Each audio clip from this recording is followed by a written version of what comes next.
جوانو، جب انسان نزاع کے عالم میں مبتلا ہوتا ہے، جب روح آدھی اندر ہوتی ہے آدھی باہر ہوتی ہے، تو اس وقت انسان کو تین ہیبتیں نظر آتی ہیں۔ ایک، مرنے والے کو ملک الموت نظر آتا ہے۔ اگر وہ نیک بندہ ہوتا ہے تو ملک الموت اس کے پاس اچھی صورت لے کے آتا ہے، خوبصورت شکل لے کے آتا ہے۔ لیکن اگر وہ گنہگار بندہ ہوتا ہے، بدکار ہوتا ہے، سیاہکار ہوتا ہے، تو ملک الموت اس کے پاس ڈراؤنی صورت لے کے آتا ہے۔ دوسرا، مرتے وقت انسان ان دو فرشتوں کو بھی دیکھتا ہے جو ہمارے دائیں بائیں بیٹھے ہمارا نامہ اعمال لکھ رہے ہیں۔ مرتے وقت انسان ان دونوں فرشتوں کو بھی دیکھ لیتا ہے۔ حدیث شریف میں آتا ہے کہ مرتے وقت یہی دونوں فرشتے انسان کی آنکھوں کے سامنے آتے ہیں۔ اگر مرنے والے کا شمار نیک بندوں میں ہوتا ہے، اللہ کے محبوب بندوں میں ہوتا ہے، تو یہ فرشتے اس سے مخاطب ہو کر یہ مجدہ سناتے ہیں کہ جزاک اللہ خیرا،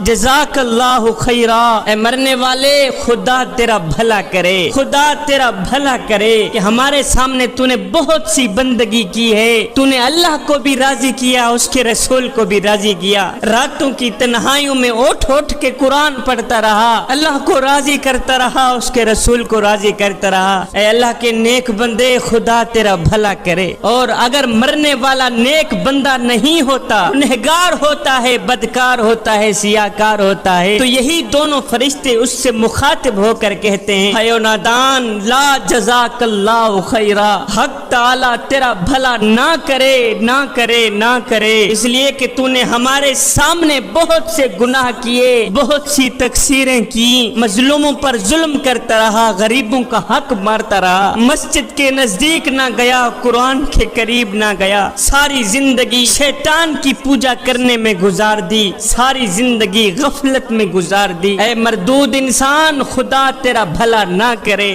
خدا تیرا بھلا نہ کرے۔ میرے حضور علیہ الصلوۃ والسلام نے فرمایا کہ مرتے وقت انسان کو یہ بات معلوم ہو جاتی ہے کہ اس نے جنت میں جانا ہے یا جہنم میں جانا ہے، اس کا ٹھکانہ جنت ہے یا دوزخ ہے۔ جو شخص نیک ہوتا ہے، متقی پرہیزگار ہوتا ہے، تو اسے ملک الموت کہتا ہے کہ اے خدا کے دوست، خدا کے حکم سے میں تجھے جنت کی بشارت دیتا ہوں۔ اور اگر کوئی گنہگار بندہ ہوتا ہے، سیاہکار بندہ ہوتا ہے، تو ملک الموت اسے کہتا ہے کہ اے خدا کے دشمن، میں خدا کے حکم سے تجھے دوزخ کی بشارت دیتا ہوں۔ جب مرنے والا دوزخ کی بشارت سنتا ہے تو اسے خوف اور رنج کے ملے جلے جذبات گھیر لیتے ہیں، نزاع کی سختی بڑھ جاتی ہے اور وہ سسک سسک کے پانی مانگتا ہے کہ مجھے پانی دو، لیکن زبان ہلنے سے قاصر ہو جاتی ہے، اس کی روح آدھی اندر ہوتی ہے آدھی باہر ہوتی ہے، کہتا ہے ہائے یا اللہ، اور مجھے موت دے دے، مجھے موت دے دے۔ قصہ مختصر کہ اس گنہگار بندے کی روح بڑی ہی سختی سے نکلتی ہے۔ میرے حضور علیہ السلام نے فرمایا کہ کوئی بھی شخص دنیا سے نہیں نکلتا جب تک وہ یہ جان نہ لے کہ اس کا ٹھکانہ جنت ہے یا جہنم ہے۔ مرنے والے کے لیے بات یہ بھی ہے کہ اسے معلوم ہو جاتا ہے کہ وہ جنت میں جائے گا یا جہنم میں جائے گا۔ میرا اللہ فرماتا ہے کل نفس ذائقۃ الموت، ہر جاندار ایک نہ ایک دن موت کا ذائقہ چکھنے والا ہے۔ جوانو، دنیا کی زندگی چند روزہ ہے، دنیا سرائے فانی ہے، ہم نے یہاں سے ایک نہ ایک دن کوچ کر جانا ہے۔ یہ دنیا کی زندگی محض ایک کھیل تماشا ہے۔ ابن آدم میرا مال، میرا مال، میرا مال کرتا رہتا ہے، مگر اے ابن آدم، تیرا مال صرف وہی ہے جسے تو نے کھا کر ہضم کر لیا، تیرا مال صرف وہی ہے جسے تو نے پہن کر بوسیدہ کر دیا اور صدقہ دے کر ساتھ لے گیا، بس یہی تیرا مال ہے۔ میاں، زیادہ ہائے ہائے کرنے کی کوئی ضرورت نہیں ہے۔ میرے حضور علیہ السلام نے فرمایا مجھے دنیا سے کیا سروکار۔ دنیا کی مثال تو ایسی ہے جیسے کوئی سوار گرمی کے دنوں میں سفر کرے اور کسی درخت کے سائے میں کچھ دیر آرام کرنے کے بعد سوار ہو کر چل دیے۔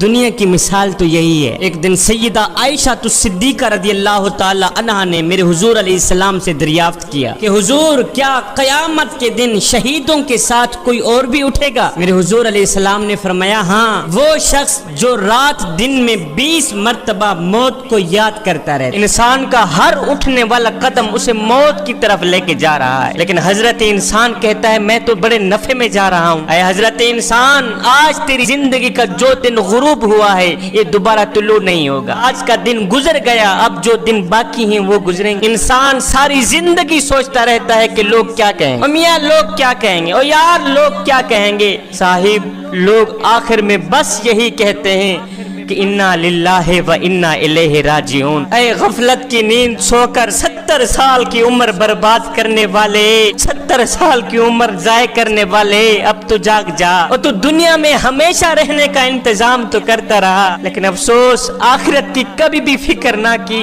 آخرت کی کبھی بھی پرواہ نہ کی۔ اور تجھے پتہ نہیں ہے کہ قیامت کے بازار میں نیک اعمال کے مطابق ہی مرتبے ملیں گے۔ اگر اعمال اچھے ہوں گے تو جزا ملے گی، اگر اعمال اچھے نہیں ہوں گے تو پھر سزا ہی سزا، پھر شرمندگی ہی شرمندگی۔ چلو جو ہو گیا سو ہو گیا، اب جو دن باقی ہیں انہی دنوں میں اپنے کریم رب کے ساتھ اپنا معاملہ درست کر لے، پکی توبہ کر کے اللہ کا محبوب بندہ بن جا۔ اگر 50 درہم سے 5 درہم ضائع ہو جائیں تو کتنا صدمہ پہنچتا ہے، کتنی تکلیف ہوتی ہے کہ 5 درہم ضائع ہو گئے۔ او نادان، تو نے تو 50 سال کی عمر ضائع کر دی، ابھی تک تجھے خود پر افسوس کیوں نہیں ہوا؟ حکیم لقمان نے کہا تھا کہ گناہوں والی زندگی جینے سے تو بہتر ہے بندہ مر جائے، کیونکہ مرنا کوئی جرم تو نہیں ہے۔ اے بندے، اگر مردہ بول سکتا ہوتا تو چیخے مار مار کے تجھے بتاتا کہ ہونٹوں کو ذکر الہی سے بند رکھنے کا نقصان کیا ہے۔ ایک بوڑھا چیختا ہوا، چلاتا ہوا، دوڑتا ہوا ایک حکیم صاحب کے پاس آیا، آ کر کہتا ہے حکیم صاحب مجھے دیکھیے مجھے کیا ہو گیا ہے، ایسے لگتا ہے جیسے میرے پاؤں کیچڑ میں پھنس گئے ہوں، اور جیسے میرے پاؤں کیچڑ میں پھنس گئے ہوں۔ یہ سن کر حکیم صاحب نے کہا بابا جی اب دنیا سے ہاتھ اٹھا لے، اس لیے کہ اس کیچڑ سے تو قیامت کو ہی نکلے گا۔ جس کیچڑ میں تیرے پاؤں پھنسے ہیں، جس بیماری میں تیرے پاؤں پھنسے ہیں، اب دنیا سے اپنا ہاتھ اٹھا لے، اب اپنے کریم رب کے ساتھ اپنا معاملہ درست کر لے، اس لیے کہ اس کیچڑ سے تو قیامت کو ہی نکلے گا۔ جوانو، یہ دنیا جس کی محبت میں ہم غرق ہیں، جس کے عشق میں ہم فنا ہیں، جس کی خوبصورتی اور چمک دھمک سے ہم متاثر ہیں، جس کو حاصل کرنے کے لیے نہ ہم دن دیکھتے ہیں نہ رات دیکھتے ہیں، نہ سردی دیکھتے ہیں نہ گرمی دیکھتے ہیں۔ جوانو، تمہیں پتا ہے کہ اس دنیا کی حقیقت کیا ہے؟ اس دنیا کی حقیقت کیا ہے؟ میرے اللہ نے قرآن میں ارشاد فرمایا ہے کہ لوگو، دنیا کھیل تماشے کے سوا کچھ بھی نہیں۔ دنیا کھیل ہے، دنیا تماشا ہے۔ یہ ہے دنیا کی حقیقت کہ دنیا کھیل تماشے کے سوا کچھ بھی نہیں ہے، دنیا فانی ہے۔ کسی نے سچ کہا تھا کہ دنیا کی یہ زندگی سپر مارکیٹ کی طرح ہے، اس میں گھومیے پھریے، جو چاہے خرید کر ٹرالی بھر لیجئے، لیکن اس بات کو ہمیشہ یاد رکھیے کہ کیشیئر کے پاس بھی جانا ہے، ان چیزوں کا حساب بھی دینا ہے۔ یہی مثال اس دنیا کی ہے۔ جوانو، یہ دنیا جس پر ہم فریفتہ ہیں، اس کو ریت سے تشبیہ دی گئی ہے، ریت سے تشبیہ دی گئی ہے، جس کو پیاسا شخص دور سے پانی سمجھتا ہے اور اس کی طلب میں دوڑتا بھاگتا چلا جاتا ہے، اور جب یہ پیاسا انسان اس کے پاس پہنچتا ہے تو وہ ریت کے سوا کچھ نہیں پاتا، ریت کے سوا کچھ حاصل نہیں کرتا، یہاں تک کہ بھاگتا دوڑتا وہ پیاسا ہی مر جاتا ہے۔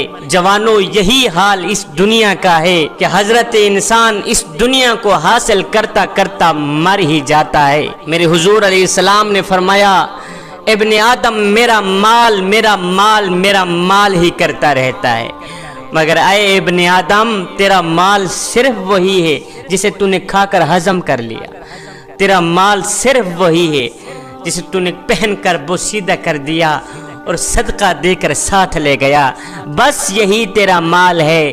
زیادہ ہائے ہائے کرنے کی کوئی ضرورت نہیں، زیادہ دنیا کے پیچھے بھاگ دوڑ کرنے کی کوئی ضرورت نہیں۔ دنیا کے پیچھے بھاگو گے تو مارے جاؤ گے، دنیا کی محبت اپنے دل میں رکھو گے تو مارے جاؤ گے۔ جس شخص کے دل میں دنیا بس جاتی ہے، اس شخص کے دل میں اللہ کی محبت، اس کے رسول کی محبت کبھی آ ہی نہیں سکتی۔ جوانو، اگر دل میں اللہ کی محبت بسانا چاہتے ہو، اگر دل میں اس کے رسول کی محبت بسانا چاہتے ہو، تو پھر دنیا کی محبت دل سے نکالنا ہی